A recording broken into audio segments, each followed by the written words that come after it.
Good evening, everybody. Nice to see so many people here on this spring New Haven day. And it's very nice to welcome you to this year's Timothy Lenahan Lecture.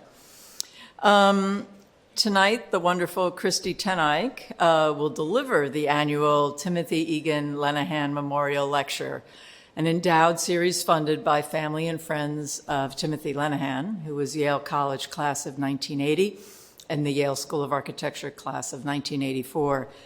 He was brilliantly talented, and unfortunately his career was cut short by his death in 1994.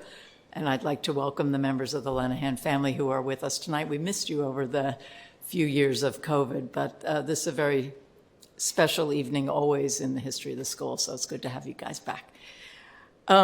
This is the 30th, if my counting was correct. I think this is the 30th annual Lenahan Lecture, and many of the Lenahan lecturers have been leading practitioners in the field of landscape architecture. That includes Michael van Valkenburg, Walter Hood, Margie Ruddick, and Kate Orff.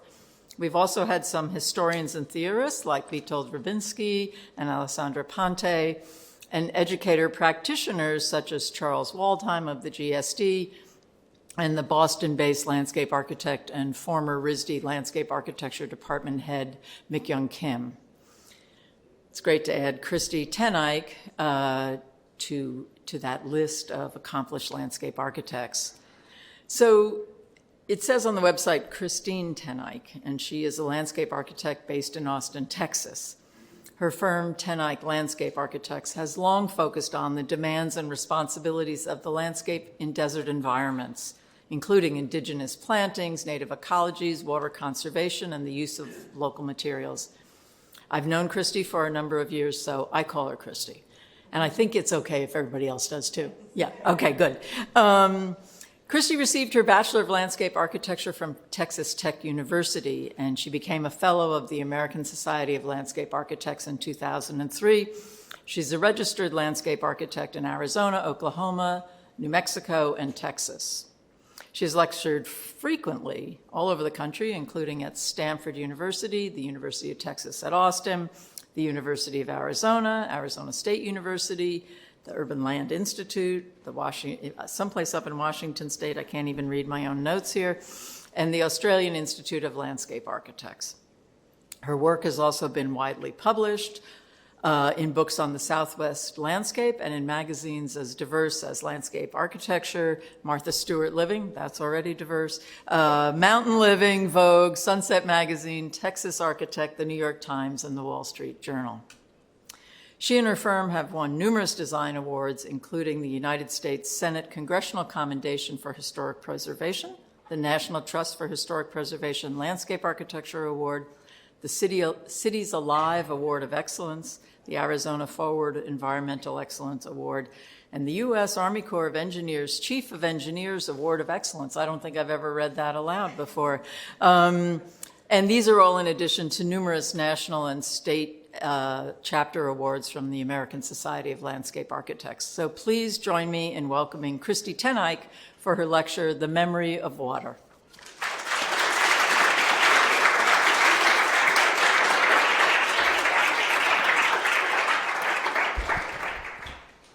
Well, thank you so much for having me here, and I'm just going to get right to it because I've got a bunch of slides and I don't want to keep you here too long. So I'm just going to go through some of my inspirations, how I got to where I am at this point, I guess, and show you a few projects, some old, some new, and we'll go from there. We're a small firm, 12 or 13 people typically, and we are practicing in Austin, Texas, but we do work in the Southwest. Our mission has always been to connect the urban dweller with nature and each other. You know, our experiences give us memories, and memories sort of form our perceptions of this world, and that, I think, is what we as landscape architects and architects try to do, is kind of set the stage for living and experiencing life and really trying to connect people with nature. And I know it was important in my life. That's me with my first big fish. And then my parents were always so great about connecting us with nature. We moved around a lot. And so that kind of set me on my path. I had thought about majoring in marine biology, architecture, or horticulture. And I was just following my friends to college. I never was this big academic person, okay? I mean, I always did good, did well in school, but I just had like a happy days high school. I don't know. Anyway, we're literally driving to Texas Tech, and my mother says, "Christy, you are not going undeclared. Pick a major. Go through that book and pick a major." They'd already taken me to see the marine biology school at Texas A&M, and I just decided it wasn't for me. But anyway, I flipped into landscape architecture on one of the pages. I said, "Mom, I'm going to do this." She goes, "Really?" And that's what I did. And it stuck. And then the next kind of important event, after I graduated from college, I'd been living in Dallas, working for a landscape architect for about 4 years, and a friend of mine from school was going to go on this trip down the Colorado River through the Grand Canyon, and I asked if I could go. That's me riding the horn, one-handed with a beer, and that is not allowed anymore. But anyway, it was an epic journey, an epic trip for me. And since I had moved around so much as a kid, I went back to Dallas, to Big D, and said, "I'm moving. I'm going to Arizona." So it was a major fork in the road. And I soon realized what I'd gotten myself into after I moved to Phoenix. I don't know if any of you have read these books by Craig Childs, but The Secret Knowledge of Water is one of them. And he says, and it's so true, 2 easy ways to die in the desert: thirst and drowning. You wait and wait for maybe when that rain might come, and it never comes, and then all of a sudden it comes in a deluge. Oh wow, that was fancy. I don't normally have like that photo that comes up. Anyway, I have lived, in the Sonoran Desert. I lived there for 22 years. I started my own company there, but I've done work in the Chihuahuan Desert. It's a little colder and gets a tiny bit more rain. And then I convinced my husband to move back to Texas about 17 years ago, and to Austin, and where I thought, oh my gosh, it's going to be so easy. We're going to get 34 inches of rain a year. I just couldn't stand it. I was so excited. Anyway, we'll get to that later.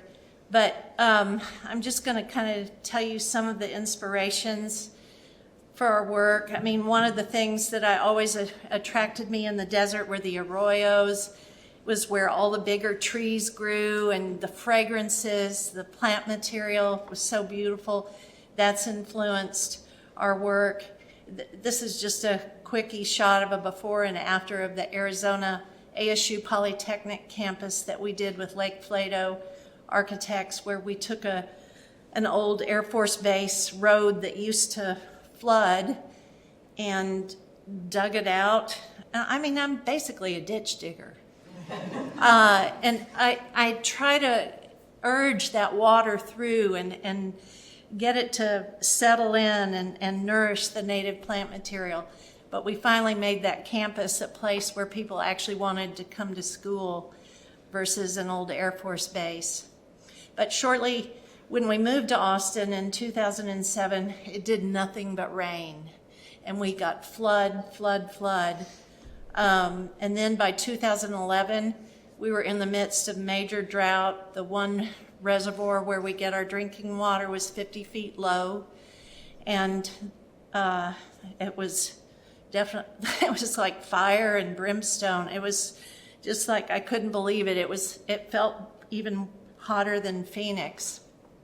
So all of these things kind of affected how we do things, I guess, in my office. Also, geology is inspirational. The layers of stone, the Tenejos, the Huecos where the water settles, the seeps and springs, the Native American reverence for water. And I've always tried to get this across to my collaborators from other parts of the country. Here I am with Ken Smith. We were on a design competition together. And this is one of our hill country springs that you see behind us there. Ken looks real receptive in that shot, doesn't he? But also inspired by Indian stepwells. They're almost these sanctuaries to the water table. And of course, irrigation, acequias, irrigation ditches, and then, the Salt River Valley in Phoenix, where I lived for 22 years, the Hohokam, we're a prehistoric tribe. These traces of these canals that they dug off the Salt River are still there. These remnants of the past. Also the Moorish gardens, the visible irrigation, using the least amount of water for the most effect has all affected our work. Cisterns, and even these ugly stormwater detention basins in Phoenix. So in the Southwest, we have no stormwater system, basically. The whole place just floods whenever there's a rain. And so every project is required to have a detention basin to hold that stormwater. So I always wondered why they had to be so ugly and sterile with gravel. And so this was really the first project where we said, hey, why don't we make the retention the place? Make it like a step well, make it like a gathering place in the arroyo. And so that's what we did. We created this layered water harvesting garden with an amphitheater that sort of nestled in these wonderful Sonoran desert plants. So the first project I'm going to show you is a little project. It was at University of Arizona, and I got real excited on this one. Well, we were the second landscape architects on this project. The first one got fired, and we got what was left over of their fee. I don't get the glamorous stuff. I'm just telling you. But anyway, we got excited because that parking lot was tilting right towards our site where they were going to build a new building in that green square. So we knew we would be getting some stormwater at some point in time. These are before shots. This was the gracious way that the stormwater was handled on campus. And this was our concept. The new building is that long building at the top, the existing building to the left. But we basically were trying to create this sponge to take the stormwater, the condensate, the gray water from the new building and run it through this garden that would be this living laboratory for the kids. And just be this fabulous place to study. We proposed, and all of these projects are so collaborative with our architects, Jones Studio, the staff, the professors of the college were just our biggest cheerleaders and collaborators on this. We talked them into this acrylic tank that would harvest the stormwater, all those three kinds of water, the condensate, the storm water, the gray water. And we wanted to show the different biomes of the desert Bahada, the desert riparian, and really just create a shady, welcome environment for kids to learn and to be inspired. This is the outdoor classroom. The architects put a scrim on the building that we grew vines up. Actually, the best vine that we had the most success with was a Rogers red grapevine of all things, but it just really took, and I've got a couple of slides. But you know, shade is key in in an area like Tucson, Arizona. And this building, with that scrim, it created all these interstitial indoor-outdoor spaces of shade and places for collaboration. Again, these are just some of the study drawings to kind of show the water story here. So the idea is that when there's a big rain, it fills up this tank. When it's full, a valve shuts and it overflows into the pond. And then when that overflows, it goes through the garden to the campus stormwater system. And this was the first 100-year event, and it was quite the event. It was dramatic. But, you know, it is dramatic and exciting when it rains in the desert.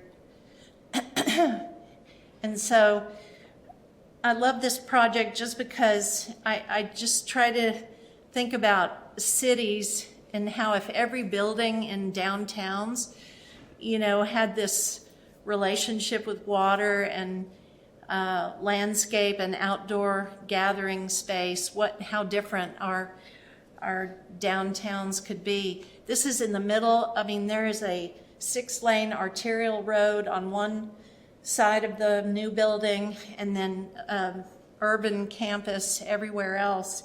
And somehow these critters find it. The students named this roadrunner Rodney.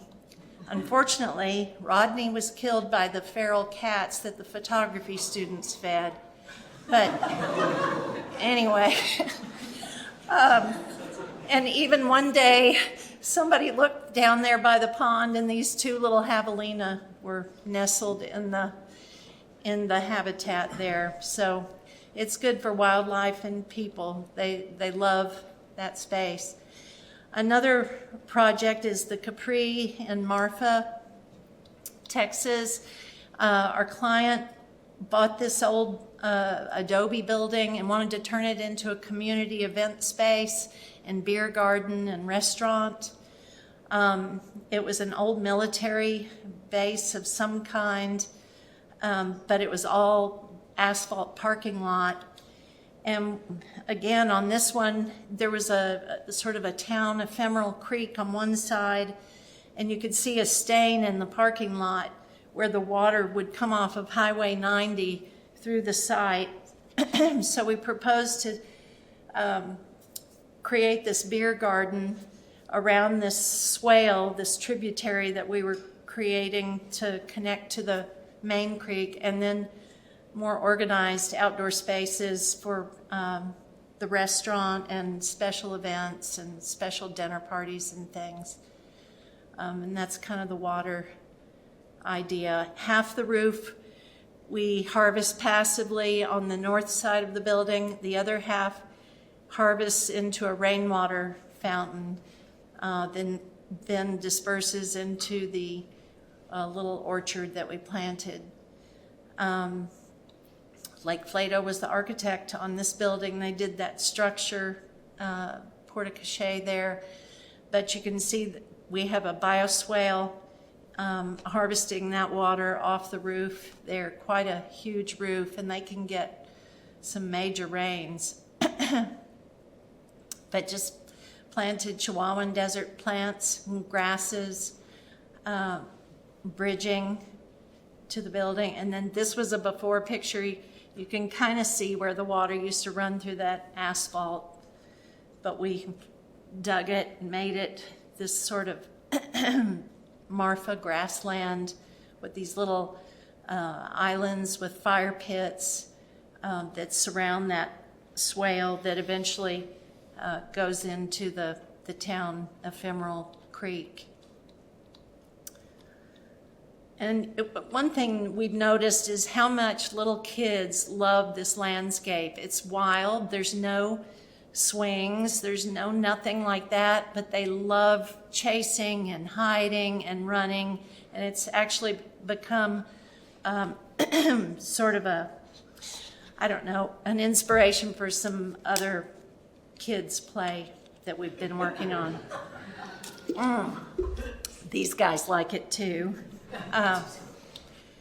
Anyway, it's grown and grown, and luckily they've had a wonderful person taking care of it who is really into it. And most landscape architects, we're always so disappointed in the maintenance, but these guys have really nurtured it and have been so happy with how it's grown and been taken care of.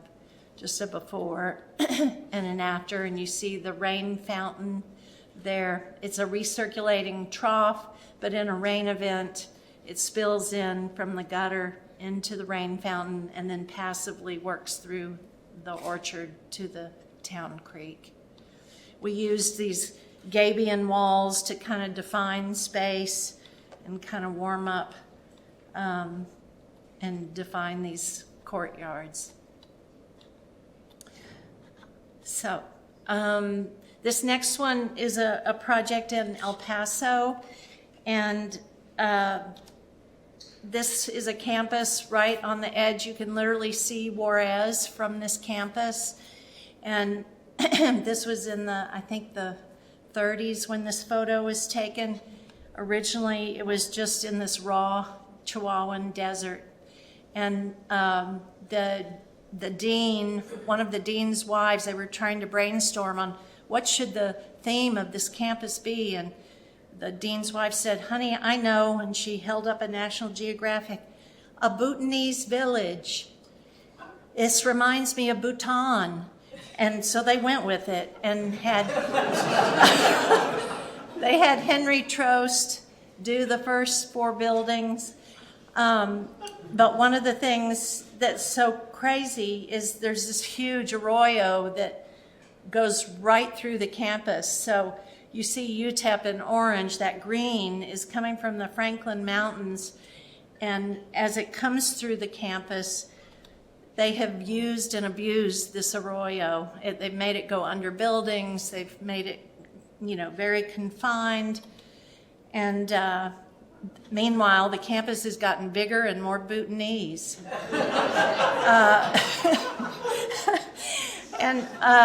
And the engineers, of course, love asphalt and had covered over most of the campus with asphalt. In fact, there were still major thoroughfares through the campus of El Paso traffic going to I-10. And then you would see instances like this on campus. We literally went to the campus on a Friday, and our interview was the next Tuesday. We worked all weekend on sketches.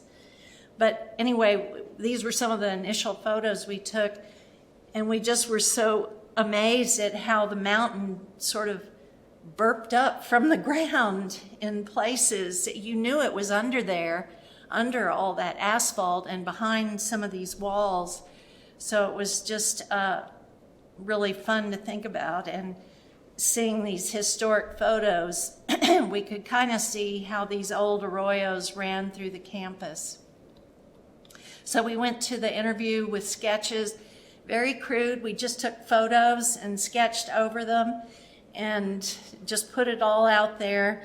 And they sort of bought it hook, line, and sinker, and talked to them about carving out this green new heart for the campus, and then digging these arroyos around the edges to try to gently harvest the stormwater and get it to the main arroyo without causing the damage that it had been causing.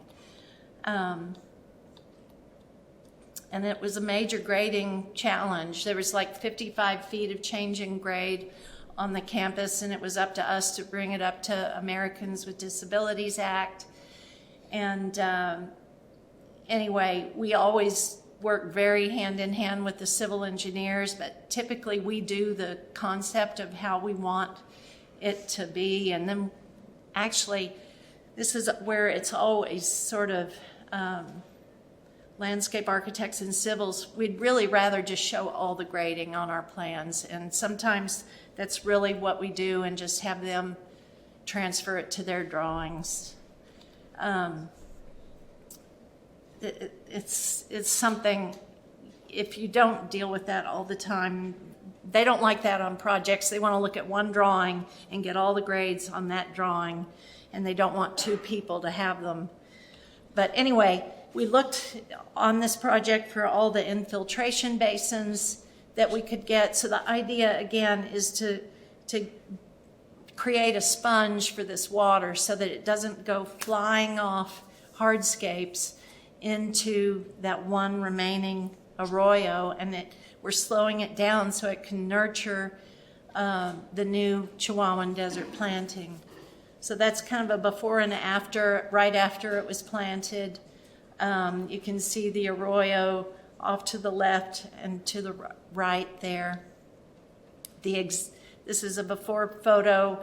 We called these the corn dog trees.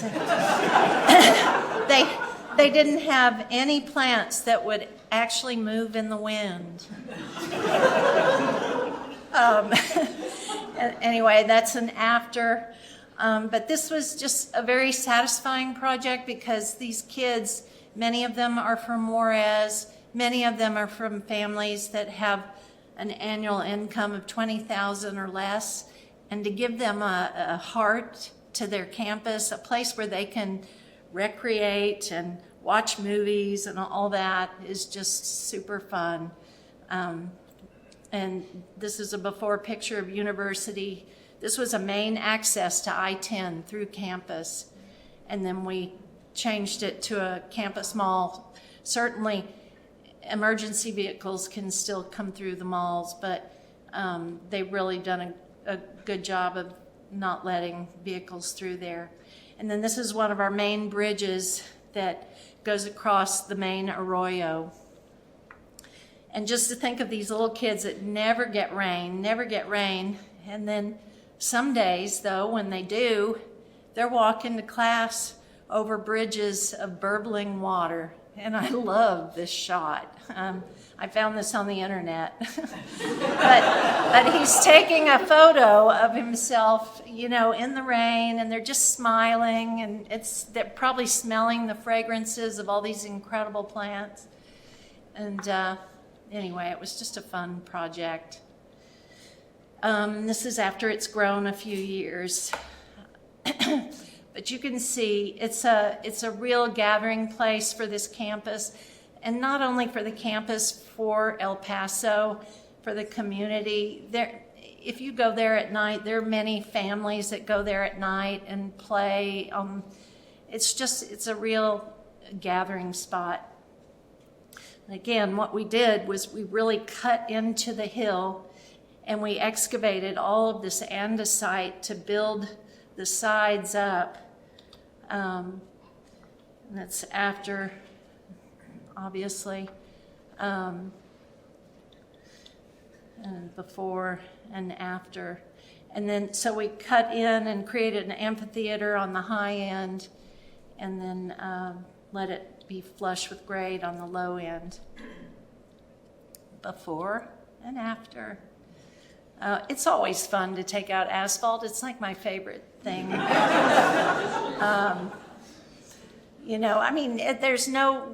There's no way to lose on that.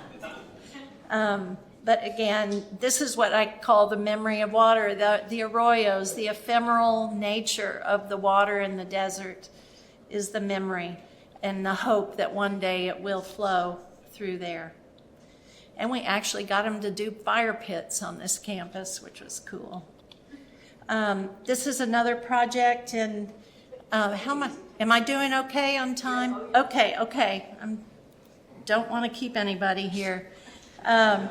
This is another project that just finished about a year ago. This is in Austin. It's called the Holdsworth Center. It's a campus that there's a grocery store chain in Texas called H-E-B. And so Howard is one, Charles Butt is the man who funded this.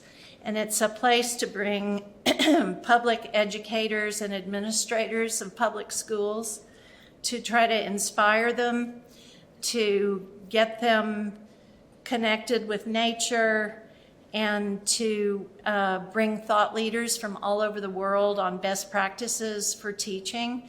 And so he really wanted this to be this sanctuary for learning, for camaraderie, and for reinvigorating teachers and administrators. This project has 110 feet of change in grade on it. That lighter green is an old cow pasture filled with the invasive coastal Bermuda. The part near Lake Austin was filled with invasive tallow trees. But then that dark green that you see is the big bluff. And there are springs that come down that bluff, and actually also all the water from that neighborhood up beyond there. So it's quite the watershed. The city of Austin was very,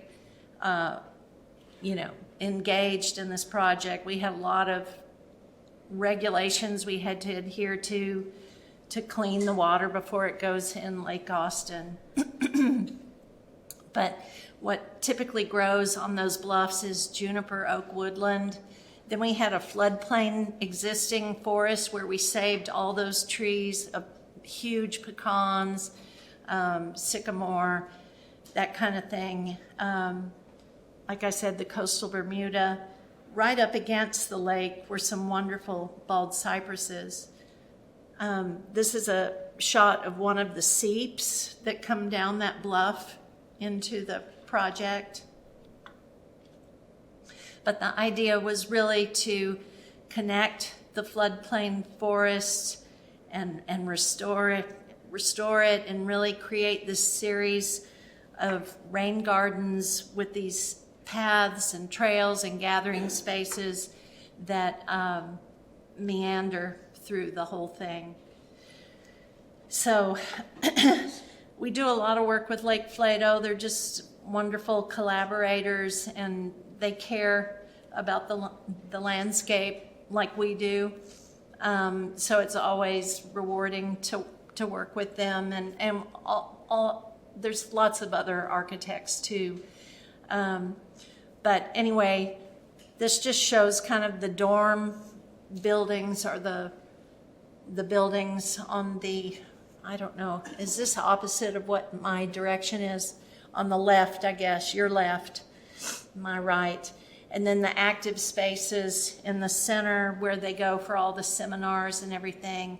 And then we had the commons with trails that connect and wind around these rain harvesting meadows. Just some little diagrams showing the water coming down the bluff, and then the rain gardens and the wetland that we needed to restore next to Lake Austin. Concept drawings. This is actually a rendering. It's not the real thing, but this was right after it was planted. So we have a main spine that's also the fire lane, but it acts as a paseo through the project, and then these curving, swirling paths that go through and go around these water harvesting gardens filled with native plants. This is the parking garden that you park in. And then this was the wetland. We had a rain very shortly after it was planted. You can see the water there.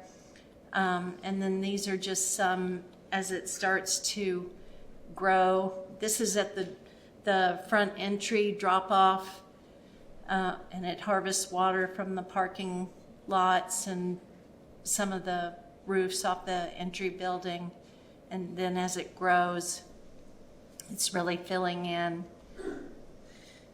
And it's just this, place to where these people can walk around and talk and hang out in a beautiful setting. And this is just, it was built in 2022, so it's pretty young. It'll grow and get better, hopefully, with time. So anyway. And then this is actually the last project I'm going to show. It's Kingsbury Commons at Pease Park in Austin. And this is a project that WRT did a master plan for the whole 84-acre park. And we got the project to do the first 8 acres to all the way through construction, you know, really design it and kind of observe the construction. So here's our office on one of our first site visits over there. But this park has a lot of history. There's a celebration called Eeyore's Birthday that happens every year in Austin. I don't know if y'all have ever been to it, but it's a crazy, crazy party that happens there. And then it also had, you know, just kind of some dated play equipment and interactive water feature. And it's on this really cool area, the Balcones Escarpment. So Austin is kind of where the Blackland Prairie meets the hill country. And there's this escarpment that runs through, and this park is just almost right on it.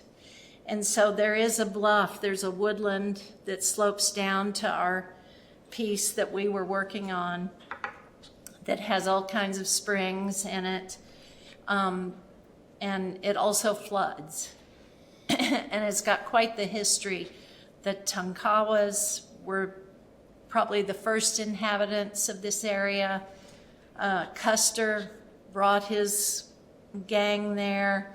The first governor, or one of the first governors of Texas, Alicia Pease, and he was from Connecticut, actually, and named a lot of the streets in the area after Connecticut names, like there's a Hartford and Enfield and all these different names. He had slaves, but he was apparently sympathetic with the Union because of his wife, Leucadia, there's an incredible history to it.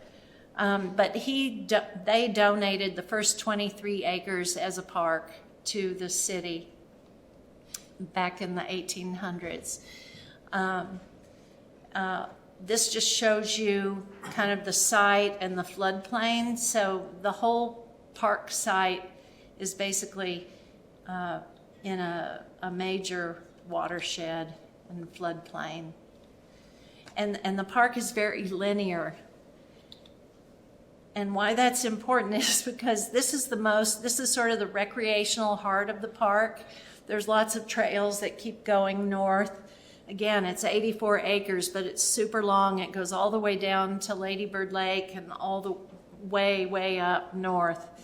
But because this had such a major program list, it was one of the challenges. How do we kind of open this view up to this greensward, this long green of the park, and then somehow work all of these different elements in? They wanted nature-based playscape, interactive water feature, a tree house, basketball court, multi-generational workout equipment, open lawn, all these new things. And it was a lot to fit in.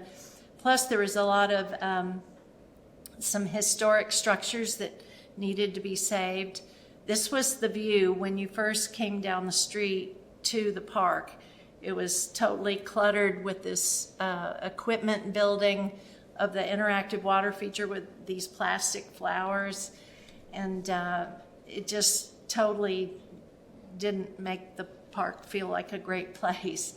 The other thing, the street alongside the park, there was always this water coming down that gutter, and it made a super mess.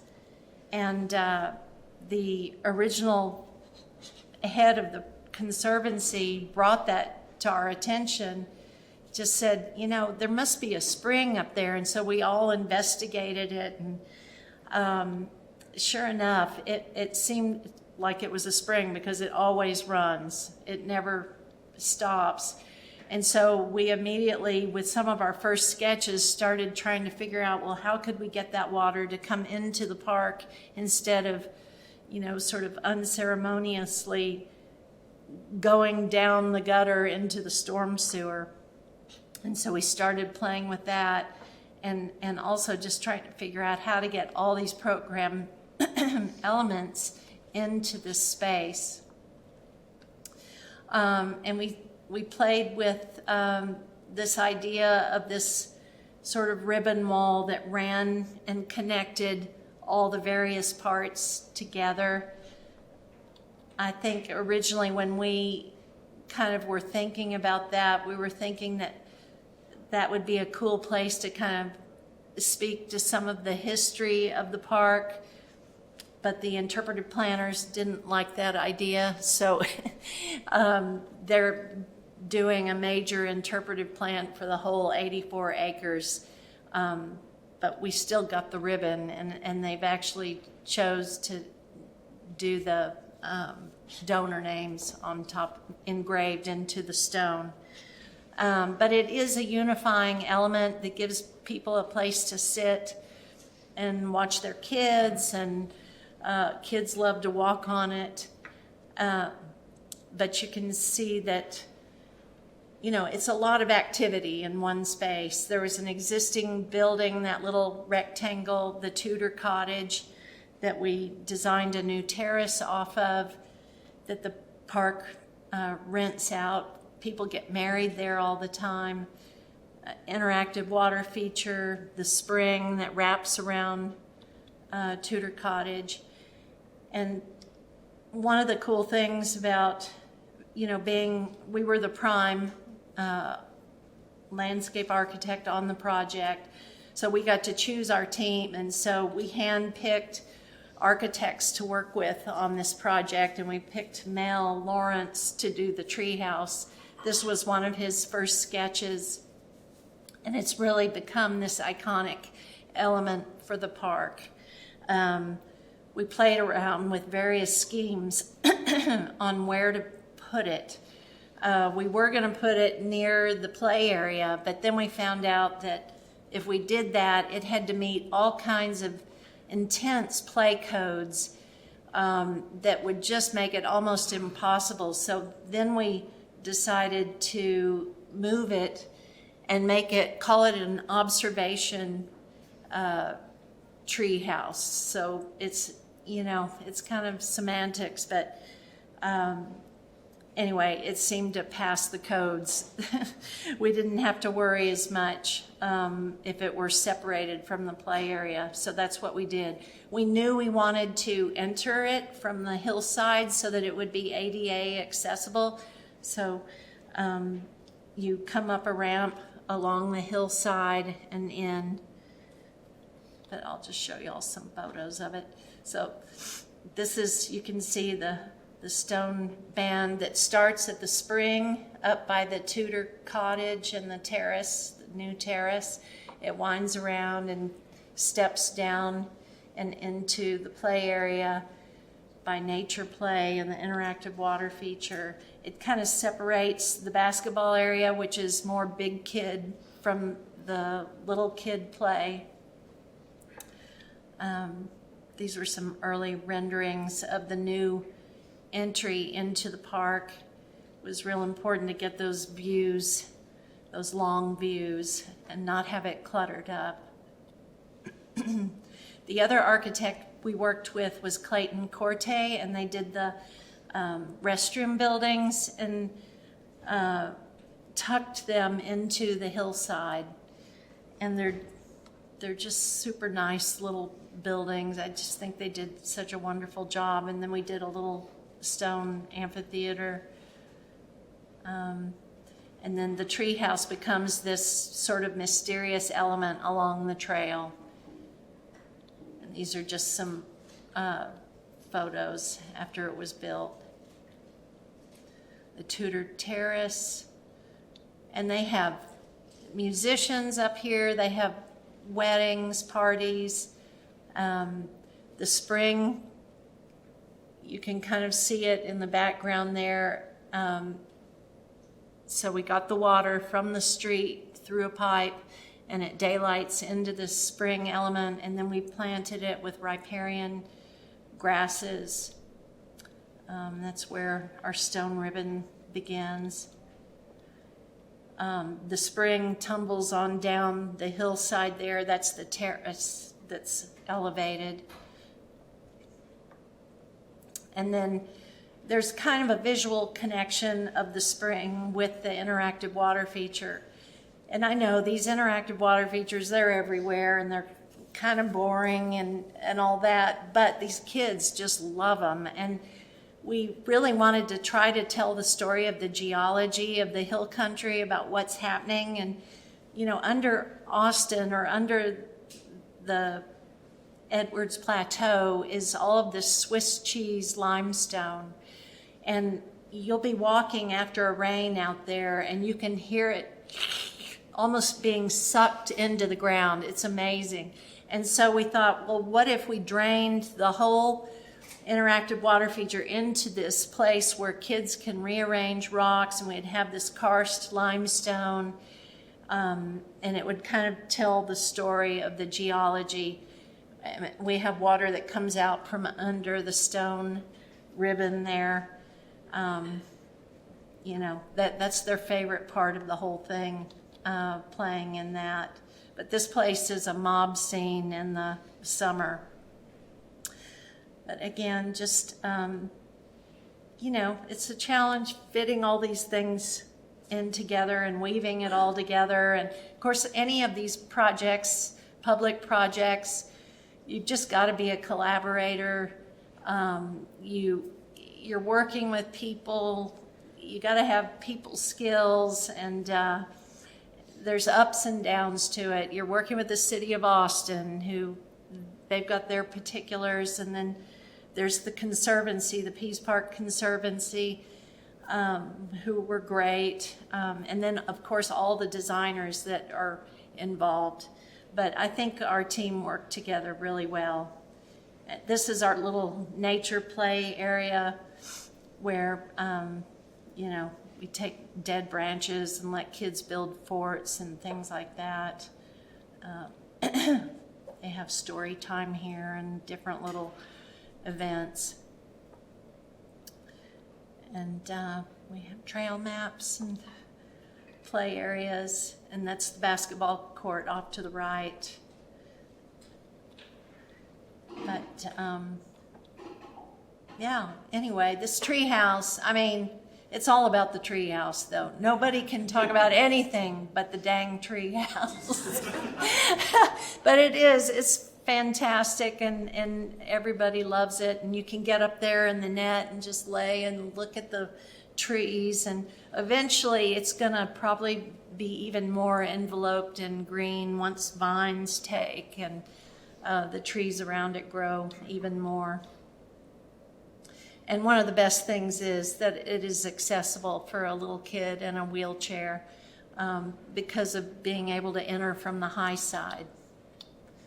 So anyway, that's all I had tonight.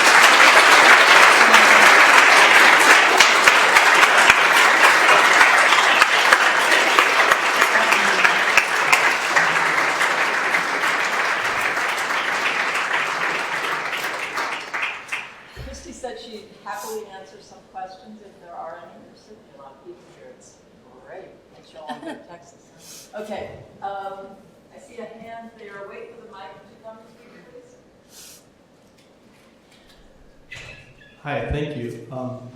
At the beginning of your lecture, you mentioned kind of the fluctuating water levels in that lake in Austin. But then through the rest of the projects, I'm curious what your kind of preemptive attitude towards extended periods of drought or extreme weather events is, since you work so much with hydrology.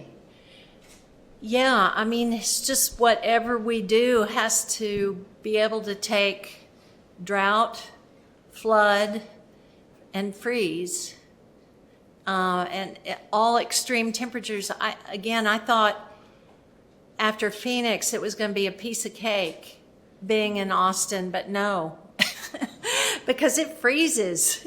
It freezes really bad there, especially the last few years.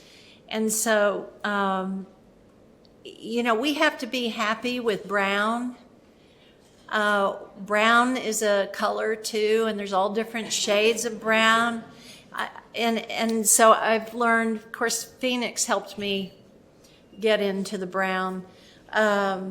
But yeah, I mean, it changes your perception of what beauty is, and you begin to think about when the water is there, wow, how special. I mean, that's celebratory, and that's why we love having projects where it is celebrated with water spewing out of the building and into some pond, and that may not be there all the time, and I think you maybe appreciate it more. I can't tell you, driving from the airport, seeing all those little lakes and ponds, I was just like, oh, this is so gorgeous.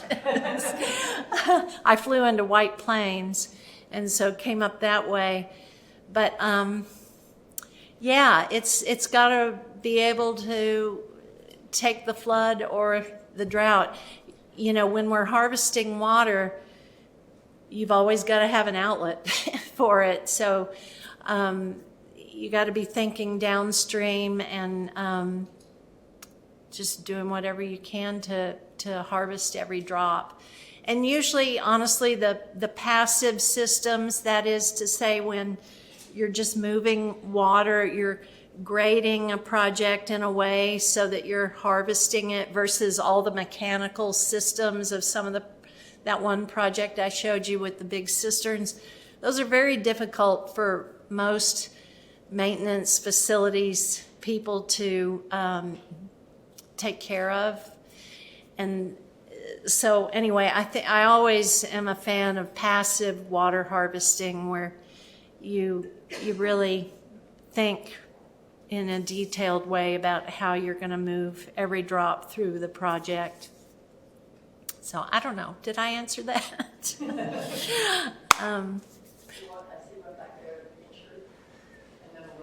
Okay.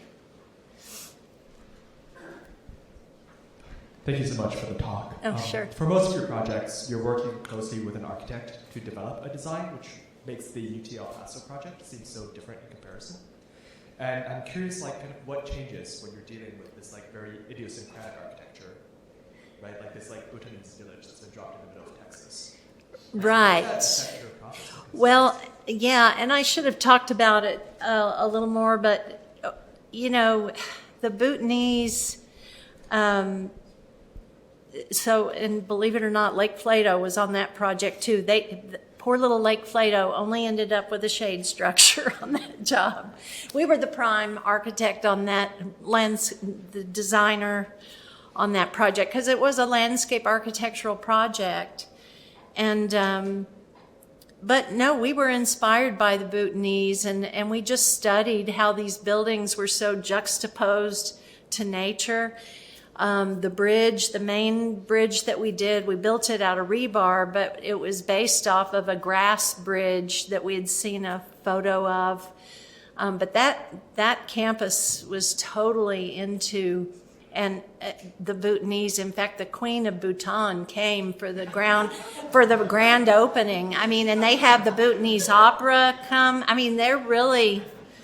And I should have mentioned Diana Natalicio. She was the president for 27 years, I believe, there. I think she's the longest running college president.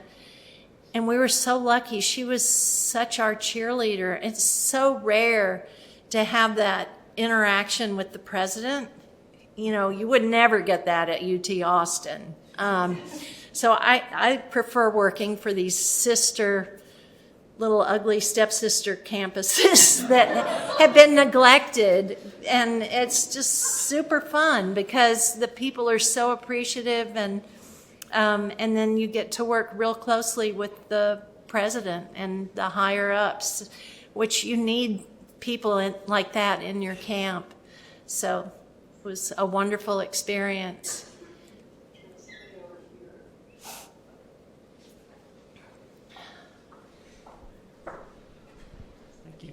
I know that like the South Plains and West Texas are kind of horrifically impacted bioregions with foreign grasses and trees.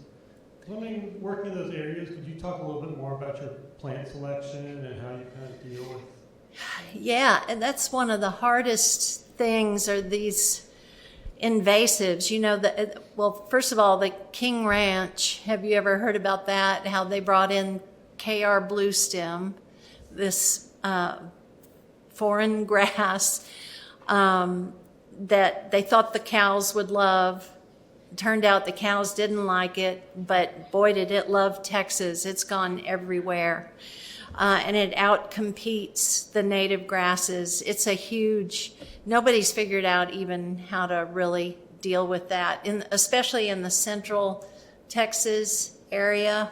That's just an ongoing study on that. They say a summer burn is the best to try to eradicate it, and then just heavy seeding of the natives. But in West Texas, we're currently working on a campus transformation plan for UT Permian Basin, Odessa. And this is our hardest job yet. I mean, and because Odessa, I'm just saying, it's the worst of the worst. No, I mean, well, it's the stepsister to Midland, and but we have playas there, which is cool. But on the UT, and all of it's been overgrazed and used and abused. In fact, this 600-acre campus has old oil wells on it. So, and then they've got these ditches dug through campus and these little asphalt trails that people jog along. So anyway, one of the things we're doing is regrading those ditches all the way through campus, and we're working with some of the professors at Texas Tech and the I-20 Wildlife Center there, and we're going to be seeding, and we're kind of experimenting. I mean, not many people have done stuff like that out there, but there is this one little wildlife refuge around an existing playa that they've really experimented and that we're learning from, and some of the professors in their studies. And so once again, we have a great relationship with the president of that school, Sandra Woodley, and she wants to do it, so we're going for it and redoing the 4-acre quad. But it's a challenge. They have 2 people taking care of a 600-acre campus. I mean, so it's an education too on what it really takes to maintain a landscape, even if it is native. Especially when you do seed, the first 3 or 4 years is just the most intensive time to make sure it's going to thrive. But we also have seeding experts that we work with, and we have ecologists that we work with. So we're not in it all alone. Anybody else have a question?